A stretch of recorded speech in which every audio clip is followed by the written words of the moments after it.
A new era starting for Dalvin Cook, as is announced right after we go off the air on Monday, around 7:03, 7:05 p.m. Eastern time, literally right after we went off the air, that Dalvin Cook had signed a one-year deal with the New York Jets. Now, we can talk about what that means for the Dolphins, what backfield, what it means for the Cowboys backfield, and obviously here what it means for the backfield for the New York Jets. It's a deal up to $8.6 million. And even if he doesn't end up making the full 8.6, and we haven't seen the exact salary structure for Dalvin, that's starting running back money. I know that the spin zone was from Jets beat reporters was, this is still going to be Breece Hall's job. And the Jets know that Breece Hall's a better player. Yeah. Also they paid Dalvin Cook like a starting running back. So he's either going to play a lot or he's the most expensive insurance policy in the history of the National Football League. I think a lot of that remains to be seen. Making matters even more fun, Ken, Breece Hall activated off the PUP list today and is back practicing with his teammates with the New York Jets. The Jets plus 250 right now to win the AFC East. That our show sponsor BetMGM. Win total at 9.5. They're 18-1 to win the Super Bowl and 1.5 point home dogs week 1 Sunday night, September 11th.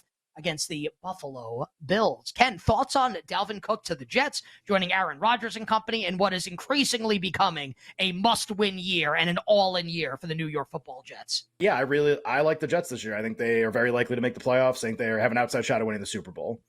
Kind of so does the market. I mean, we're all, again, this is the, I'm looking at, it's like a mirror image in terms of win total, odds to win the Super Bowl. To me, the Super Bowl price is a little more interesting just because you play it out with every team, right? What's the 10 out of 10 version of this team if everything goes really well? And there are very few teams where the 10 out of 10 is they are the best team in the league. They're the best team in the league.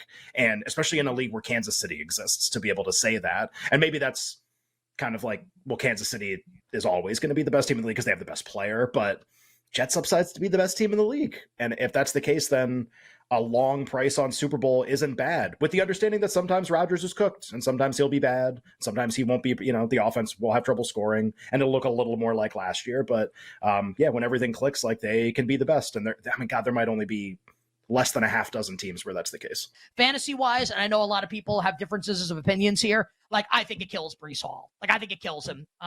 His upside, again, if he were to be fully healthy and the guy was to be top 5 running back fantasy-wise this year, I think that upside is all but evaporated. I don't care what anyone says, beat reporters, the Jets still think Breece Hall's the guy and he's still the one. Really? Then why'd they pay Dalvin Cook all this money? Really? Is that people actually think that that's what this is going to be? Dalvin's going to run the ball 5 times per game? Absolutely not. No way. So Breece Hall's still worth drafting. You just take him in the 5th or 6th round now, not the 3rd round. Never, ever in the 3rd or 4th round now. And I'm the biggest Breece Hall fanboy on the planet. I think he's potential to be the best.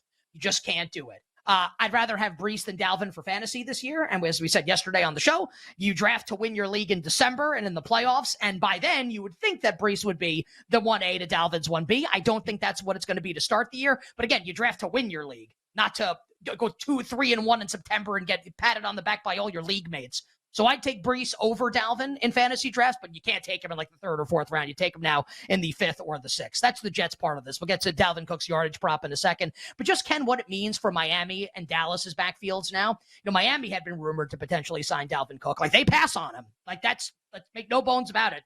Dalvin Cook wanted to sign with the Dolphins. He's from South Florida. He ends up going to the Jets, which means Miami chose not to sign Dalvin Cook, at least at this price tag. To me, what that is a vote of confidence in what they've already got. And that's Mostert, it's Jeff Wilson, and it's the rookie Devin Achane. Now, Achane didn't look good in the first preseason game, but you would think if they thought he was going to be a total flop, they would have probably at least looked more seriously into signing Dalvin Cook. So I think you got to feel good about all 3 of those Dolphins running backs. All 3 should be drafted in fantasy. And for Dallas, I still think the Cowboys will end up signing Leonard Fournette, end up bringing a veteran back in.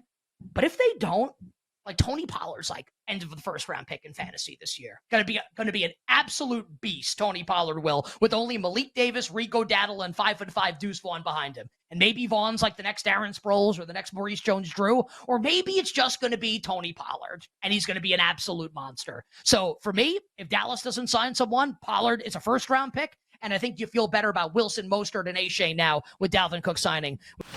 Manchester City losing their fulcrum, Kevin De Bruyne, the Belgian international, for 3 to 4 months with a hamstring injury. De Bruyne is like arguably, like, I don't even know, he might not even be the best player on his team now because Erling Haaland is so good. But De Bruyne, one of the best players in the world, even if he's not the best player on his own team. It'll be Phil Foden, like the English international, filling in for De Bruyne, and Foden's really good. And Julian Alvarez, a creator and a goal scorer as well. But losing De Bruyne is a big deal. I still think Manchester City are Premier League favorites, but they have a really interesting game coming up this week at home at the Etihad against Newcastle, who are in the Champions League this year, top 4 finish last year, and I think have the biggest challenger to Erling Haaland to score the most goals in the Premier League. Alexander Isak scored a brace in the opener. Eddie Howe has this team, the Magpies, playing amazing football or soccer right now. I'm going to end up with some type of bet on Newcastle against Manchester City now without Kevin De Bruyne in this game. Now, City is likely to win the game. Newcastle's about plus 425. At BetMGM, maybe it's like Newcastle plus 1.5 goals. I want to have some sort of action on Newcastle. Isak, anywhere in the range of 16 to 18 to 1, depending on where you're looking. I think he is the most likely challenger right now to Haaland. Salah's the second choice in the market. He got subbed out late in Liverpool's draw over the weekend against Chelsea and was pissed about it. Didn't even look at Jurgen Klopp. Klopp addressed it in his post-game press conference. Salah's really good. I would just, if I had to beat Haaland, who's minus 300, I would take a shot on Alexander Isak. A couple other quick ones for you. Tottenham Hotspur, we talked about this last week with Anthony DiBundo. They sell Harry Kane, but with their new manager, Ange, playing Ange ball right now, they are playing a very, very narrow back line, and they're trying to score a lot of goals, and they will give up a lot of goals as well. They play Manchester United this weekend, who did not look good in their 1-0 win on Monday against Wolves. I think Manchester United will be able to score because Tottenham's defense is terrible, and I think Tottenham will be able to score as well. We have not seen enough total adjustments, in my opinion, on Tottenham games. Only the second game of the year, but I think this is going to be a team that scores and lets up a lot of goals. Over 2.5 and 3 will be a bet for me with Tottenham and Manchester United coming up in match day 2. Now, Wolves only lose 1-0 on Monday to Manchester United, and Wolves got bet a little bit for their upcoming game against Brighton because of that performance. I watched a lot of the game, rewatched it, read a lot about it, watched some post-game clips. To me, this was more about Manchester United than it was about Wolves and like a faulty performance by Mason Mount, the former Chelsea player for Manchester United. Brighton now only minus 110 against Wolves, who I think are going to be relegated. I think that's a bet. Brighton minus 110 against Wolves. I would expect that to go up as we approach that particular game. And then 3 favorites that I think will win, and maybe this turns out to be like a 3-team moneyline parlay. We'll see. Still have a couple days to figure it out. Aston Villa, who got blown out by Newcastle in their first game, minus 160 against Everton. To me, that's more about Newcastle than it is about Aston Villa. I think Everton are bad. They're not going to be able to score a lot of goals. I like Villa to win. Arsenal, I think, will take care of business against Crystal Palace. I like Arsenal to win that game. And then my Chelsea, my Blues. I don't know if Moises Caicedo is going to make his debut for Chelsea in this game. By the way, when he plays, him and Enzo Fernandez, that is a deadly midfield combination. They looked awesome in the draw against Liverpool. I think they deserve the 3 points. They're minus 110 on the road at West Ham at the Hammers. I might moneyline parlay Aston Villa, Arsenal, and Chelsea. So I like Newcastle, figure out a way to bet them against City, the over in Tottenham, Manchester United, and I think it's a short price for Brighton against Wolverhampton Wanderers. There's some Nicky football takes on EPL Match Day 1.